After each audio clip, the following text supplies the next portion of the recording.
Hello everybody and welcome to this unnamed segment here on the Glowplasma channel, 231 channel. Yeah, Glowplasma 231. Let's go. I'm here, Corbin. Now I've also got Jaden here with me. Yep, that's me. And today, Jaden has just finished the second volume of Nisekoi, which is chapter 16. The reason he's reading Nisekoi is for a bet.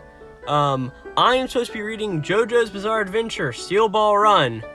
And he's supposed to be reading Nisekoi. I have read, I think, to the 4th volume of Steel Ball Run or something. Maybe 6th, maybe 4th. I don't know. I believe in terms of, like, the standard volume count, you're around volume 5 or 6, yes. Oh, really? Yes. Oh. I don't know. It's not too good. Alright, but Nisekoi. Nisekoi is probably my favorite series of all time whenever we break it down. I read it about 2 years ago at this point, and it just was a really good series altogether. And Jaden's now reading it. What are your thoughts on the series so far? Get into much spoiler crap as you want, I don't care. Okay, so... We're going to title this the Nisekoi Volumes 1 and 2 review. Alright. So far, I know how long this series is going to be. It's quite long. It's around, like, what, 24 volumes? 25 volumes 25 exactly. volumes. Okay. 229 chapters. So, yes. So far, it is pretty good. And that's the best I have to say for it, to be honest. I think that it's pretty generic. It has a lot of very common anime tropes. You know, you got the tsundere main character. You got the lovey-dovey minor character that likes the main character for some reason. You have the absolute klutz of a brain main character everybody's supposed to sympathize with. And overall, it's pretty good. I like the premise of it, of the false relationship. It's not something you see very often in anime. And the whole love triangle is quite good so far. I feel some of the comedic parts can fall a bit flat sometimes, in my opinion. And let me stop you there. I would definitely have to agree with that. The comedic points at parts can sort of feel like one note or whatever. Yeah. But in the end, it's my favorite series of all time. I think with a series like this, since you just met the third girl, Sugumi. Yes. Right? Things, in my opinion, don't really get started until you meet the fourth girl, which is in about 2 volumes. That's when I think the series really ramps up and becomes how good it is through the rest of the series. Eventually we get to the 5th girl, which you can burn those volumes that she's in, and then whenever it gets back and she's out of it, you can read the rest. Alright. You'll be reading all of it. Yeah, I knew that was the deal. I'm not going to make you skip any Steel Ball Run, so... Yeah. But overall, it's good so far. The main characters are relatively likable. There's no irredeemable qualities about them. Raku may be my favorite shonen protagonist ever. I don't think Love is War is a shonen, is it? Is it? I don't know. It ran in Weekly Young Jump, so take that as you will. Yeah. That published by Shueisha? I guess so.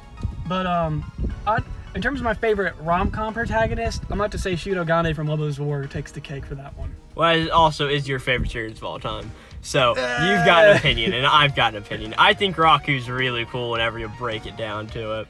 So. He is a... But also, you are 16 chapters in. Yes. You still have, what, 213 to go? Just about, yeah. So, yeah, you're not quite all the way there yet.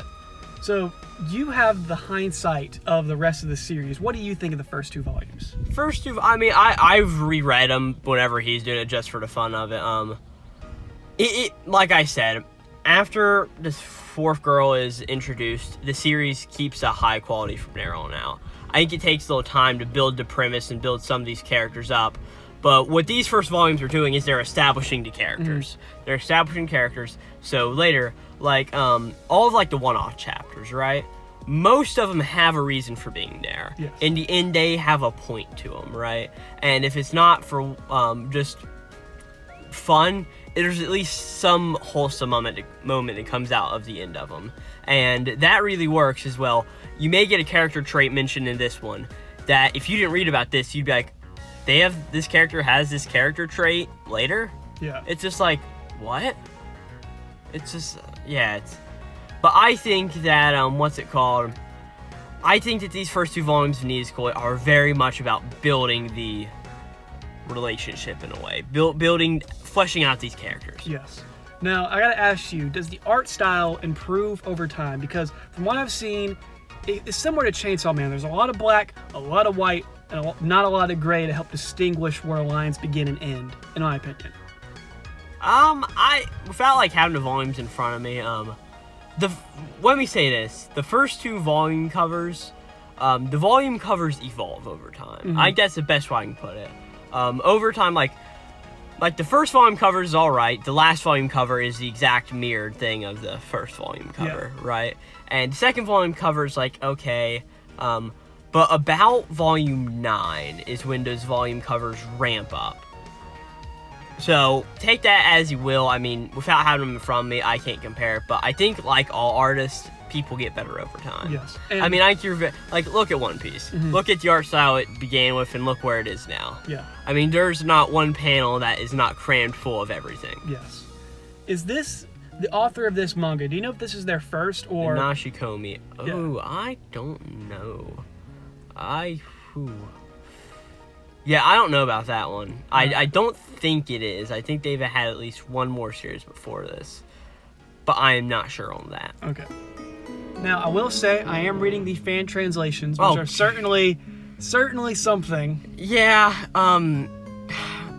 yeah, I need to get you on the officials. You gotta read the officials. Now, one of the reasons I really like fan translations is that it uses the honorifics of the Japanese language, which a lot of times can add context to scenes that can't really get translated well in English. I prefer that. Now, the swearing every other panel, I can do without that. Yeah, like, for instance, what Shitoge calls Raku most of the time in English is a bean sprout. Yeah. And don't say it, but I think it's something akin to, what, effing idiot? Sometimes, but the bean sprout does actually stay. I'm pretty sure that's literally what you call it. But it's usually a fucking bean sprout. Yes, it is not just a bean sprout. I think it's more stupid bean sprout. Yeah. But, yeah, yeah. Well, like I said, you're just gonna have to read more into it and get farther into it. Yeah, there's not much else I really have to add. I mean, so far, it's pretty good. It's not the best I've read, but yeah. I'll see how it goes. Oh yeah, most definitely. That's how all these things work is. I think you're very hard-pressed to find a series that ending you highly regard doesn't start out the best. Yeah, now, my rating system is very harsh. 5 out of 10 is a perfectly average show or manga. So far, I would give it around a 6 out of 10. It's better than average.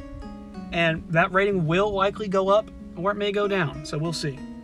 But just know that a 6 is generous when you're talking with me. So yeah, it is. I've seen his rating scale before.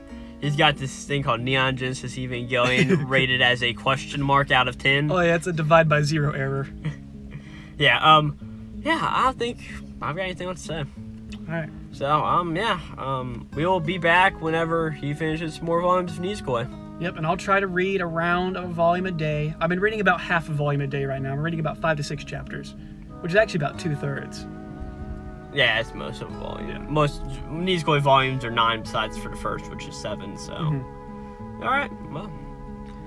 That's our Nisekoi Volume 1 and 2 retrospective look back first thing review. Let's go! See ya.